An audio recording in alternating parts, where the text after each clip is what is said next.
Valérie, bon, tout le monde connaît Valérie Bugeaud.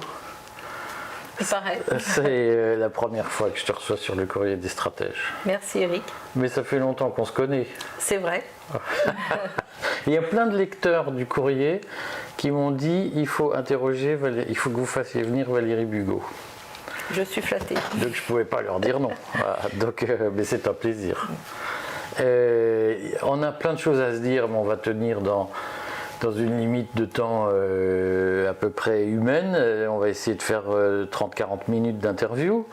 C'est l'occasion de redire ton parcours, ce que tu as fait depuis un certain nombre d'années, puisque ça fait un certain nombre d'années que tu passes le soc dans le terrain, dans la terre, que tu laboures le sol. Avant de parler de Révolu Droit, qui est évidemment le sujet majeur, tu as pas mal bossé sur la question des entreprises. Est-ce que tu peux nous dire le bilan de ton action sur la question des entreprises ?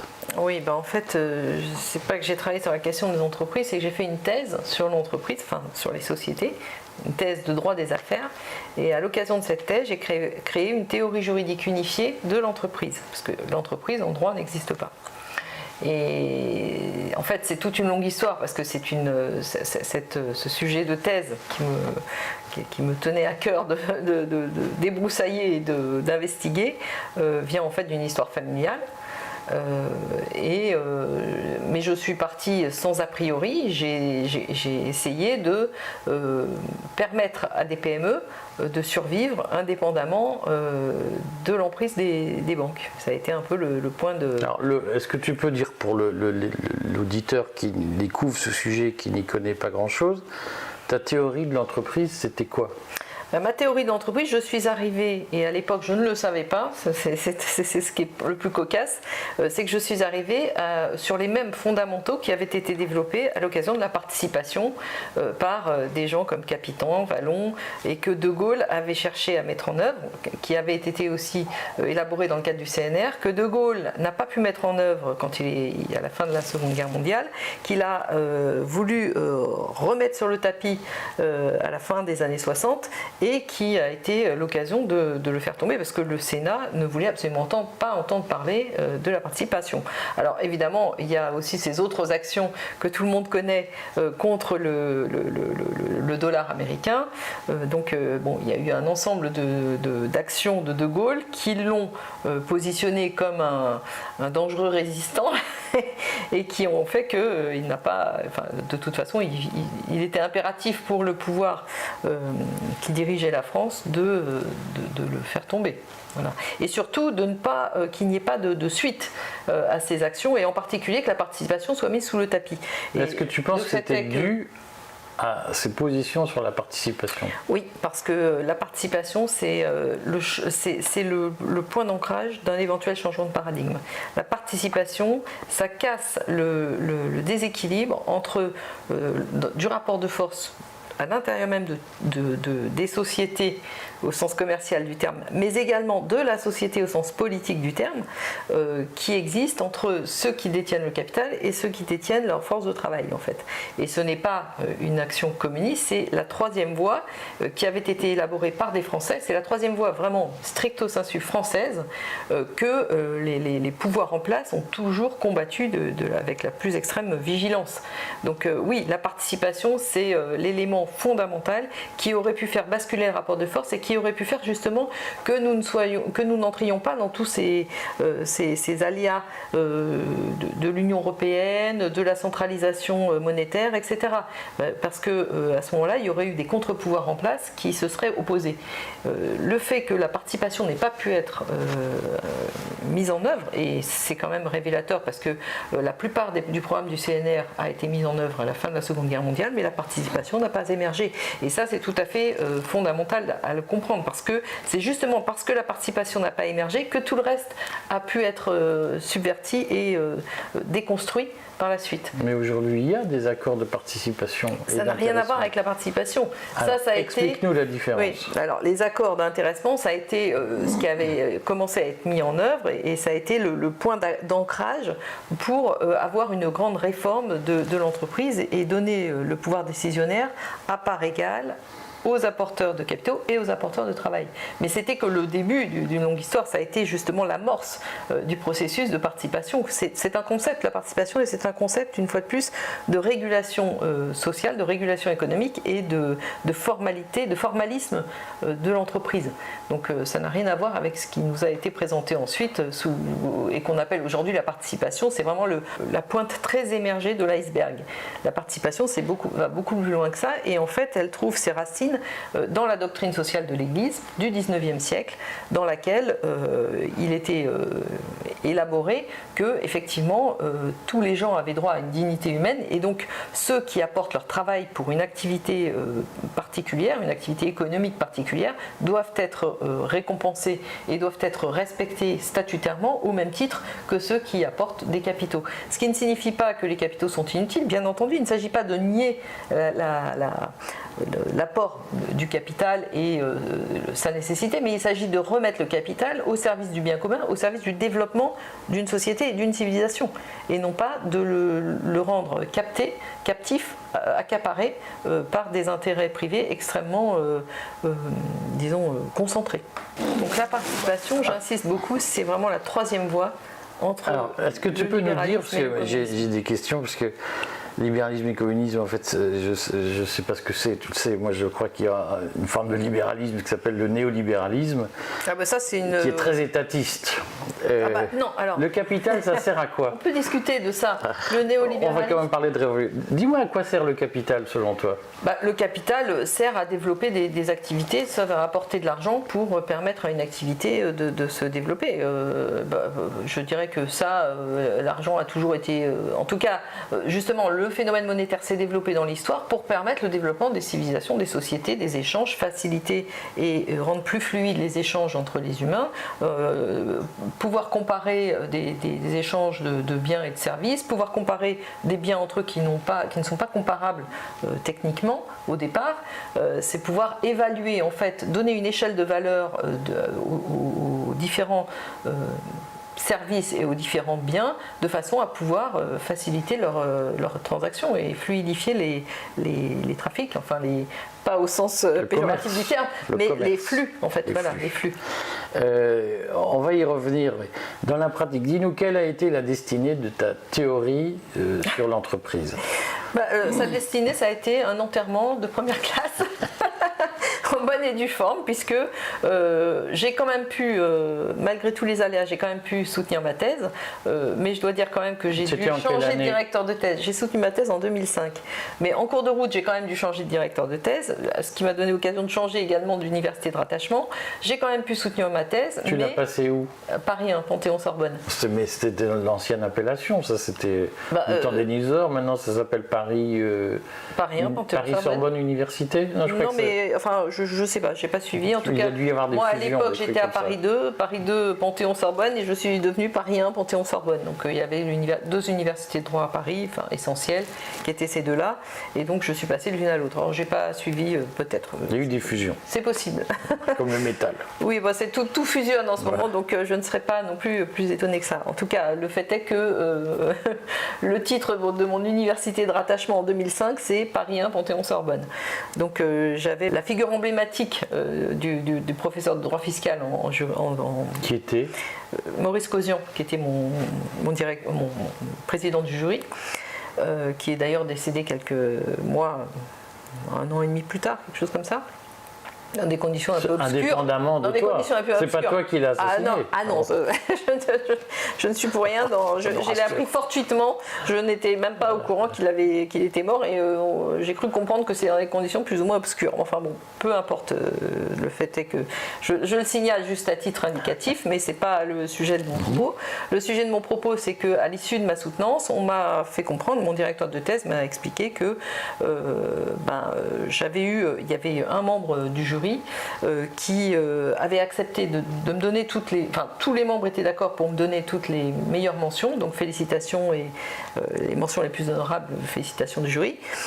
Mais un des membres du jury s'était opposé, enfin disons, ne l'avait accepté que sous condition, et la condition étant qu'il n'y ait pas de carrière universitaire à la clé. Donc en fait, c'était ton ambition à l'époque? Bah, oui, tu as un profil assez scientifique, toi. Oui, rigoureuse. Disons que ça aurait été un peu un aboutissement relativement logique, mais je précise que je ne me faisais dès le départ aucune illusion sur la possibilité d'une carrière universitaire. Et ça, j'en étais parfaitement consciente. Donc je n'ai pas été... Mais c'était relativement... enfin, disons, c'était entre la conscience et l'inconscience. C'est-à-dire que je ne pensais pas que ça déboucherait sur quelque chose de très... Il fallait que je fasse ce travail, c'était absolument indispensable. Et après, quand tout ça m'est tombé dessus, en fait, ça m'a donné l'occasion d'approfondir en fait, les enjeux qui étaient derrière, dont j'ignorais une partie, hein, clairement. Parce que la participation, tout ça, quand vous faites des études de droit des affaires, clairement, vous n'entendez jamais parler de participation. On ne sait même pas que ça existait en l'histoire. Alors, la doctrine totale de l'Église, n'en parlons même pas, c'est encore pire. Donc, toute cette filiation en fait très française, qui porte une signature française très marquée, a été vraiment compromise, enfin éliminée. On a fait en sorte qu'elle n'émerge jamais. Donc moi j'ai passé tout le temps après à justement refaire émerger, mais pas par les milieux académiques qui étaient effectivement totalement bornés, bouchés de ce point de vue-là, mais par finalement en m'adressant aux Français en général, à un public beaucoup plus large, ce qui n'était pas non plus évident, c'était quand même une gageure, parce que effectivement quand vous parlez un langage technique et un langage juridique au commun des mortels, enfin, c'est des concepts qu'ils ne maîtrisent pas, qui ne les intéressent pas, et surtout dont ils sont abreuvés sous forme de réglementation au quotidien, et donc qu'ils rejettent. Donc c'était quand même pas évident de faire passer les messages que je voulais diffuser. Néanmoins, tant bien que mal, j'ai quand même réussi plus ou moins, et puis aujourd'hui on arrive à une période de notre histoire pour laquelle il va devenir de plus en plus essentiel de retrouver notre identité de Français, et donc de renouer avec tous ces signatures emblématiques qui auraient pu faire que nous restions dans le concert des nations, que toutes ces études, toutes ces recherches, toutes ces... c'est vraiment, si je peux me permettre une comparaison hasardeuse, l'ADN de la France. La participation fait partie de l'ADN de la France. Est-ce que... toute proportion gardée, bien entendu. Non, mais moi, tu sais, je suis employeur aussi, et c'est quand même plus compliqué souvent quand on veut mettre en pratique les idées que... Je sais bien, mais je le sais. Moi, je n'ai pas pratiqué, moi-même, j'ai pas été entrepreneuse parce que je peux pas tout faire. Mais ceci étant, je suis. Tous les salariés n'ont pas envie de participer. Ah ben je sais bien. Contrairement à ce qu'on justement, croit. Non, je ne crois rien du tout. Et alors là, je n'ai aucune illusion là-dessus. Mais je m'adresse aux entrepreneurs en leur disant, ça serait pour vous l'occasion justement de sélectionner les salariés motivés que vous sélectionneriez vous-même, avec lesquels vous pourriez faire un bout de chemin et poser un peu votre fardeau, parce que je sais très bien que le chef d'entreprise d'une PME aujourd'hui s'est porté un fardeau qui est tout à fait incroyable, c'est vraiment presque de l'héroïsme, et ce fardeau n'a pas lieu d'être. Je dirais que c'est justement ce fardeau qu'il faut pouvoir aussi partager, et l'entrepreneuriat qui est devenu vraiment aujourd'hui un sacerdoce, exactement, ne devrait pas, l'entrepreneuriat devrait être accessible à tout le monde qui a des idées à défendre, qui a des idées à mettre en œuvre et qui ont des choses à apporter à la fois à leur famille, à leur collectivité et à leur État.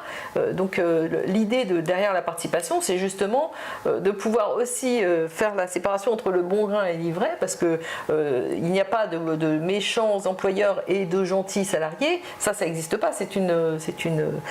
On fait quoi de l'ivraie ? Ah bah livrer, non mais en fait quand je dis livrer, attention, dans un certain contexte, il y a des gens qui ne sont pas à leur place dans la position qu'ils occupent. Ça ne veut pas dire qu'ils ne seraient pas à leur place dans une autre position.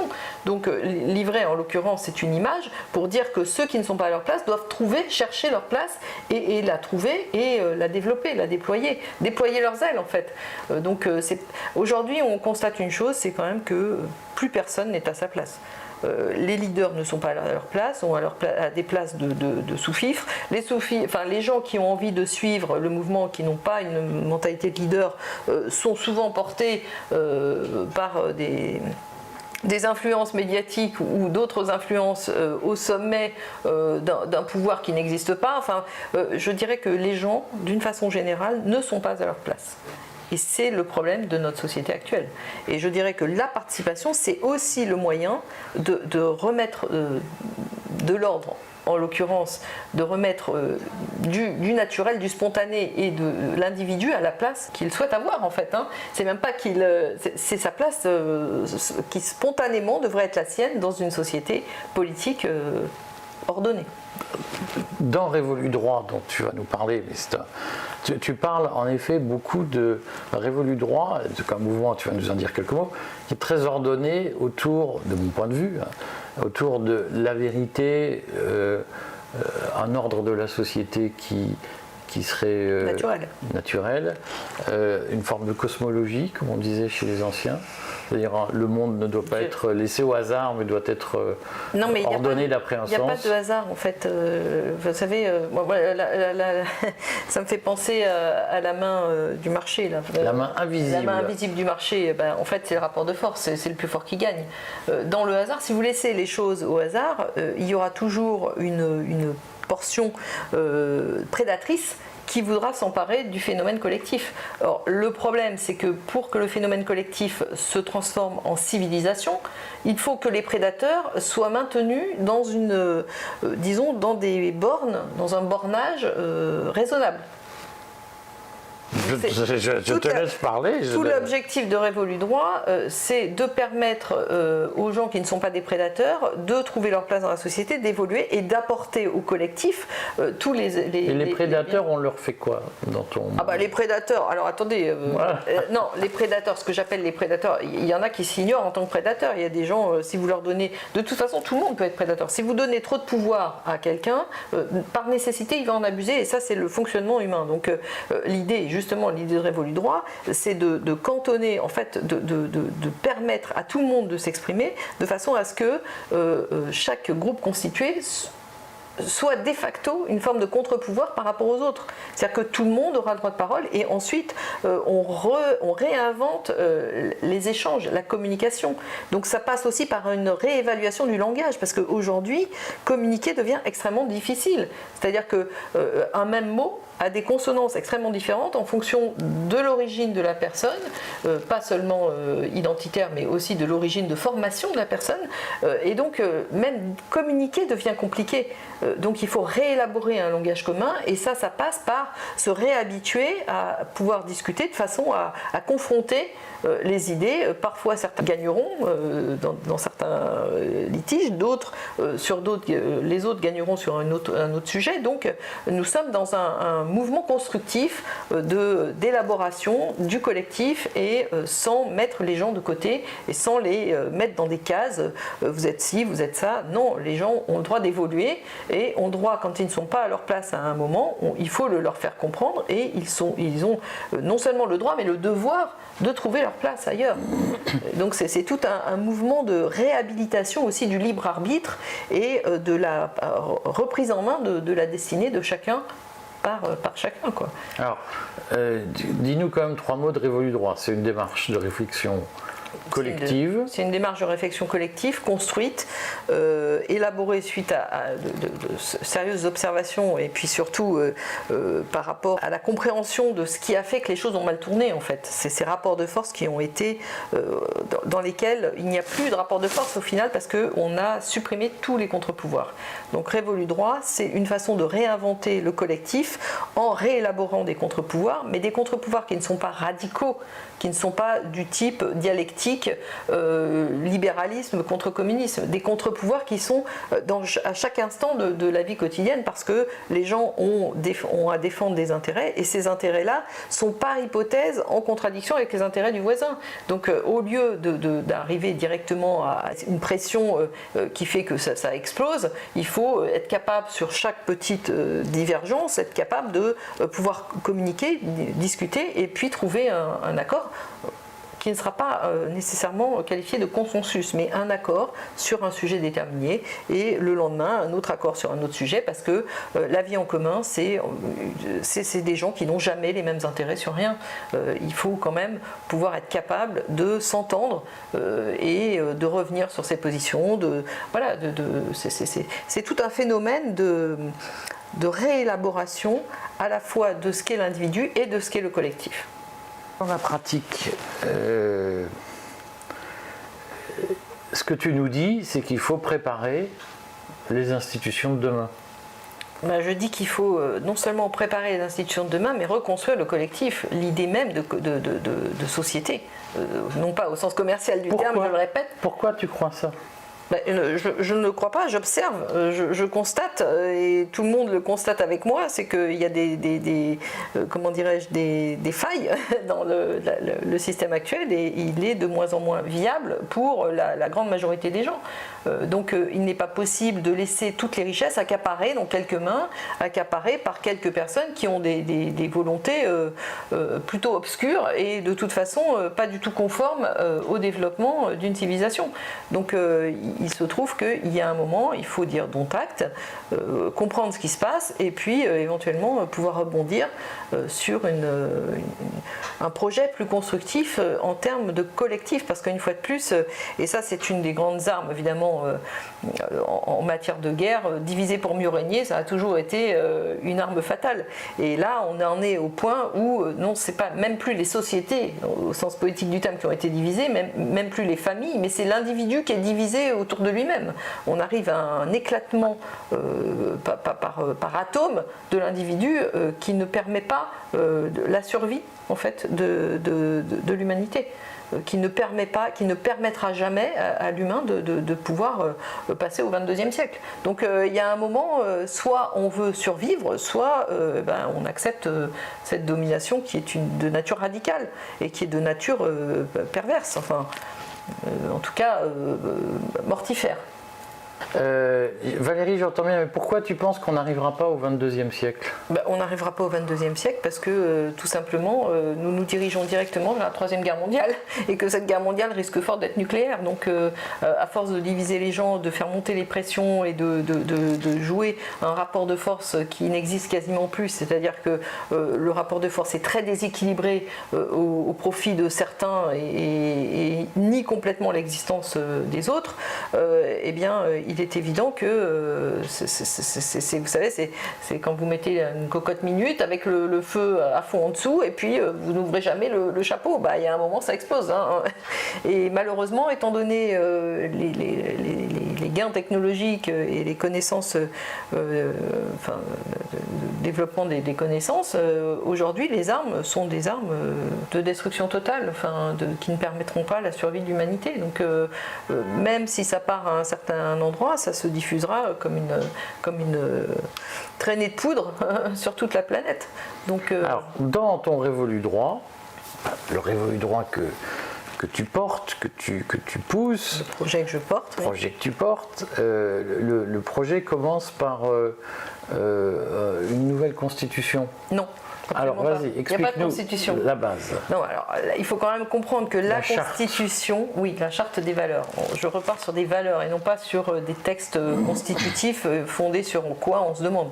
Parce que justement, ce qu'il faut comprendre, c'est que la Constitution est arrivée au moment où il y a eu cette prise de pouvoir économique du système, cette prise de contrôle du politique par le pouvoir économique, lequel était mené par le pouvoir monétaire. Donc ça c'est arrivé au moment des révolutions différentes, évidemment.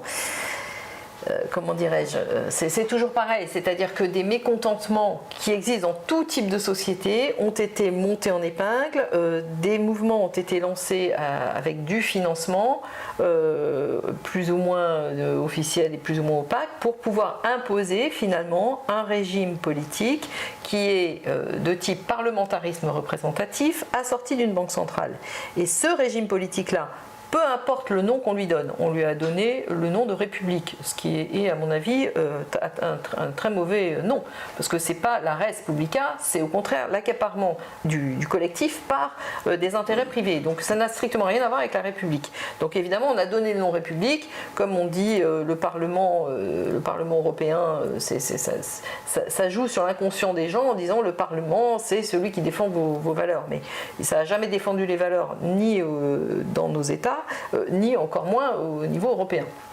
Donc en fait, on utilise, on joue, il y a de l'ingénierie sociale derrière, on utilise des termes pour court-circuiter le raisonnement et la capacité de réfléchir. Donc ce régime politique, je le répète, ce n'est pas un régime républicain, c'est même tout l'opposé, mais c'est un régime qui est fondé sur le parlementarisme dit représentatif et donc sur les partis politiques et sur l'existence d'une banque centrale qui soit indépendante du prétendu pouvoir politique qui lui-même n'existe pas. Donc en fait tout est une imposture dans ce régime-là et à un moment il faut dire stop aux impostures. Je crois que les impostures doivent être un peu mises à jour, enfin éclairées. Dans ta charte, parle-nous de ta charte. Ben, la charte c'est une charte des valeurs. Tu mets quoi dans ta charte ? Je mets dans la charte, je réélabore un pouvoir qui soit soumis au droit naturel, dans le sens où l'individu, la dignité de la personne humaine, le libre arbitre de la personne humaine, la recherche de la vérité, l'intégrité et donc la disparition de l'anonymat sont remis comme des valeurs phares indépassables desquelles tous les autres principes découleront, et en particulier les règles de droit positif. Donc je réélabore en fait toute la société occidentale telle qu'elle s'est construite sur les 1500 dernières années autour ce qu'on a appelé à l'époque le droit continental, qui évolue, dont la filiation naturelle aboutit à ce que j'ai élaboré comme principe de valeur supérieure. Donc voilà. D'ailleurs, j'ai lu, mais j'ai peut-être mal lu, tu ne m'en voudras pas, que dans cette charte, il y a notamment donc des valeurs qui font référence à la morale. La morale, au sens que je viens de décrire, recherche de la vérité, gestion du conflit par, non pas l'émergence d'un principe de conflictualité, mais par la capacité à rediscuter les uns avec les autres, la réémergence de tous les intérêts individuels et collectifs qui font qu'une société existe, par le fait que l'anonymat qui est source d'irresponsabilité disparaisse, par le fait que la personne humaine doit être respectée, et ça c'est le premier principe, la dignité humaine, le respect de la personne humaine, qui n'est absolument pas dans le champ commercial, et ça il faut quand même bien le réélaborer, avec le fait que l'individu se définit notamment par son libre arbitre. Et donc c'est dans ce sens-là, oui, je réinvestis la morale précisément dans cette direction-là. Alors, tu parles tu dis chaque fois en premier lieu, ça se fonde sur la morale au sens de la recherche de la vérité. Ah bah oui, enfin moi je n'utilise pas le mot moral. Dans la charte des valeurs, je ne crois pas avoir semble avoir lu, mais c'est possible. Je plaide coupable si j'ai mal lu. Entièrement en tête parce que j'ai fait beaucoup d'autres choses en plus depuis, etc. Donc on pourrait discuter. Maintenant, la morale telle que je la comprends, telle que je la conçois. C'est quoi la vérité ? La recherche de la vérité. La vérité, justement, c'est une démarche en fait. C'est une démarche pour essayer de comprendre les enjeux d'un débat, essayer de comprendre les positions des uns et des autres, savoir, en fait, la vérité, c'est la justice, c'est la recherche de la justice, c'est le roi Salomon qui tranche, c'est la recherche du moindre mal pour permettre à une collectivité, c'est-à-dire quand des décisions sont à prendre pour trancher entre deux intérêts divergents, c'est le moindre mal qui permet de respecter l'intime conviction générale qui fait dire qu'il y a une victime et il y a un coupable. À partir du moment où on arrive à déterminer s'il y a une victime et un coupable, eh bien, le coupable doit être puni et la victime protégée, c'est évident. Et la recherche de la vérité, et d'ailleurs j'insiste beaucoup, l'État, le concept d'État est né sur ce principe de justice. Il n'y a pas d'État sans justice. La justice est inhérente au fonctionnement du groupe. C'est-à-dire que si on n'établit pas une capacité à rendre la justice collective, il n'y a plus de groupe possible. Parce qu'à ce moment-là, c'est chacun rend sa justice individuelle. Et là, nous repartons dans des concepts de tribus infimes, de groupes très très restreints. Il y a l'ordalie germanique. Et puis c'est aussi la loi du plus fort. C'est aussi œil pour œil, dent pour dent. Et cette loi-là, c'est en réalité la loi de la jungle.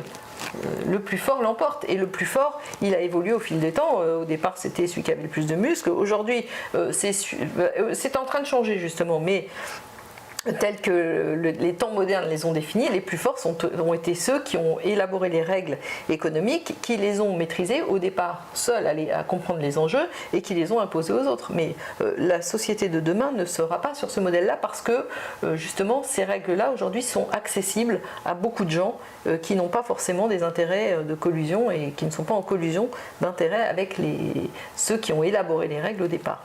Donc nous sommes dans une période de transition et ça me paraît relativement évident. On pourrait, si tu veux bien, on fera une interview pour examiner tes propositions dans Révolu droit, parce que notamment tu dis des choses sur la monnaie, sur le mandat impératif, tout ça, mais je voudrais, est-ce que tu penses que ce que tu appelles l'imposture du régime actuel va s'effondrer ou va tomber, et si oui, quand ?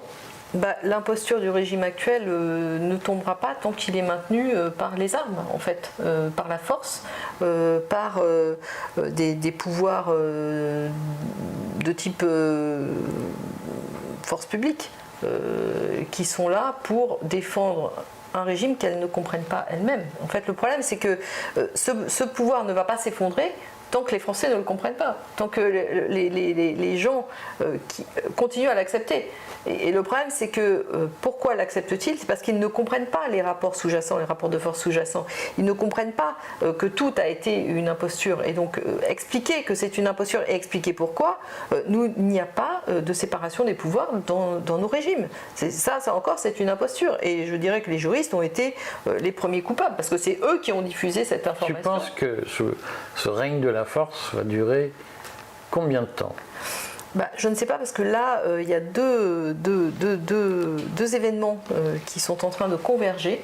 Donc le premier, c'est cette prise de conscience à l'intérieur de nos régimes, et le deuxième, c'est le rapport de force extérieur avec des puissances économiques émergentes qui sont en train de nous amener vers la Troisième Guerre mondiale. Donc je ne sais pas si ça s'effondrera avant que nous soyons morts ou, ou après. Optimiste. Après ça s'effondrera parce qu'il n'y aura plus de guerriers pour faire la guerre. Donc oui, non, mais il faut quand même être réaliste. Moi je ne suis pas là ni pour être optimiste ni pour être pessimiste. Je dirais que aujourd'hui, si on observe d'un œil attentif et relativement en essayant d'être neutre ce qui est en train de se passer sur le plan international, il y a quand même de quoi être inquiet, je veux dire. Et vous avez des forces qui sont là pour mettre de l'huile sur le feu en permanence, pour développer... ces forces dominantes occidentales qui ont pris le pouvoir justement monétaire, économique, politique, qui la finance.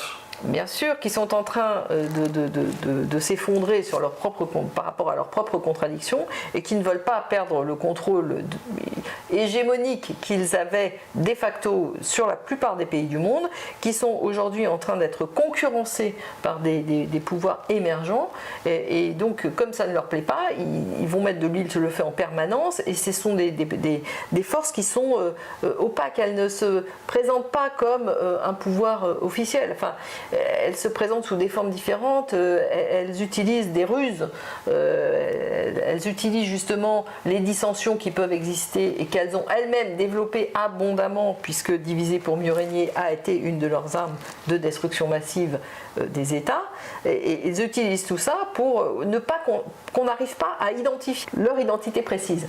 Mais leur identité précise, on peut la trouver de façon méthodologique, mais identifier précisément les personnes, c'est très difficile parce qu'elles se sont justement nimbées d'un halo d'opacité, justement par les biais des techniques d'anonymat, et en particulier d'anonymat du point de vue économique. Bon, mais est-ce que tu es optimiste sur...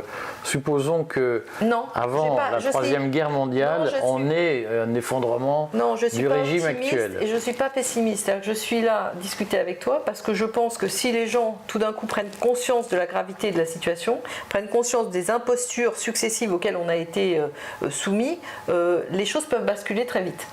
Donc je ne suis pas optimiste parce que je ne sais pas si ça basculera. Mais en tout cas, je suis là à discuter de ça avec toi justement pour permettre qu'un jour ça puisse éventuellement arriver. Je ne sais pas, j'accomplis un devoir, mais je ne sais pas si ce devoir sera suivi d'effets positifs ou de rien. Mais de toute façon, les guerres qui ne sont pas menées sont les seules qui sont perdues d'avance. Donc la première guerre à mener, c'est la guerre par rapport aux consciences des individus et par rapport à leur connaissance, à leur instruction vis-à-vis de ce qui est en place et qui est de type mafieux. Donc je crois que je n'ai pas la capacité de lire dans l'avenir. Donc je ne sais pas si cet éveil, cette prise de conscience collective sera suffisamment tôt, suffisamment forte pour faire changer la donne, pour faire basculer le rapport de force. Je ne sais pas. Je ne sais pas, moi en tout cas, j'estime avoir comme devoir d'informer pour que éventuellement un jour ça puisse se produire. Les gens qui veulent s'engager dans Révolu Droit, puisqu'en fait c'est une association. C'est une association dont on n'a pas encore le retour des statuts. Donc pour l'instant, c'est même pas une association. Mais les gens, il y a quand même des mouvements locaux, des antennes locales. Oui, il y a des gens qui sont séduits par l'idée et qui acceptent d'œuvrer à mettre ça en œuvre un peu partout. Mais c'est des gens que je ne connais pas forcément nécessairement et qui cherchent des solutions en fait, qui cherchent, vous savez, c'est la lumière au bout du tunnel. Alors comment ils font pour retrouver d'autres révolutistes? Ils vont sur le site, ils se mettent en contact avec d'autres gens qui se sont manifestés sur le site, ils échangent et puis éventuellement ils partent voler de leurs propres ailes une fois qu'ils ont compris comment ça fonctionnait. Mais pour l'instant, je dois dire que la compréhension est compliquée parce que c'est un changement de paradigme en fait et ça demande aux gens de se réapproprier leur quotidien, de se reprojeter dans l'avenir en prenant des options, en optant pour des choix, en faisant des choix. Et ces choix peuvent être bénéfiques ou négatifs. C'est-à-dire que quand vous faites un choix, vous vous mettez toujours un peu en danger, vous avez le risque d'avoir fait le mauvais choix. Mais c'est ça la vie en fait. La vie, on fait des bons choix et des mauvais choix. Il faut assumer les bons, mais aussi assumer les mauvais. Parce que les mauvais permettent après de faire les bons. Et donc c'est un mouvement. Et c'est justement, il faut sortir de la rigidité pour repartir dans le mouvement et la capacité à se projeter sur des événements et le fait que l'humain peut changer. Et ça, c'est compliqué. L'adresse du site, c'est révoludroit.fr. révoludroit.fr. Donc, c'est, si vous voulez participer à la réflexion que porte Valérie, révoludroit.fr. Puis merci, j'espère que j'adorerais qu'on fasse une interview complète sur le contenu de tes idées. Avec plaisir. Bon, avec plaisir, Eric. Je te réinviterai. Rendez-vous dans 10 ans alors. D'accord, dans 10 ans, si on est encore là, parce que bon, c'est pas gagné. Ce sera plutôt que ça. À bientôt à tous.